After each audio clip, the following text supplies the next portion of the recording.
বন্ধুরা, আজ আমি তোমাদের শেখাবো পপকর্ন রেসিপি। এই যে দেখতে পাচ্ছ, এটা ভীষণ সিম্পল, মাত্র 3 মিনিটেই এটা হয়ে যায়। এই যে পপকর্নটা আমি এবার প্রেসার কুকারে ঢেলে দেব।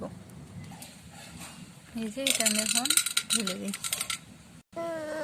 এই যে দেখতে পাচ্ছেন, আমি পুরো পপকর্নটা এখানে ঢেলে দিলাম প্রেসার কুকারের মধ্যে। এই যে এবার সিটিটা যেটা দেখতে পাচ্ছেন, এটা এবার খুলে ফেলতে হবে। এই যে প্রেসার কুকারটা এবার লাগিয়ে দিয়েছি, সিটিটা খুলে এবার এটা আমি চুলোতে বসিয়ে দেব আর অপেক্ষা করব। এই যে পপকর্নগুলো এবার ফুটতে শুরু করেছে, আপনারা আওয়াজ শুনলেই বুঝতে পারবেন।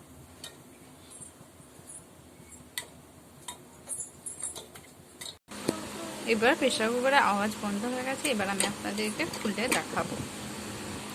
এই যে আপনারা এবার দেখতে পাচ্ছেন কত সুন্দর পপকর্নগুলো হয়ে গেছে। এবার আমি একটা পাত্রের মধ্যে ঢেলে দেখাবো।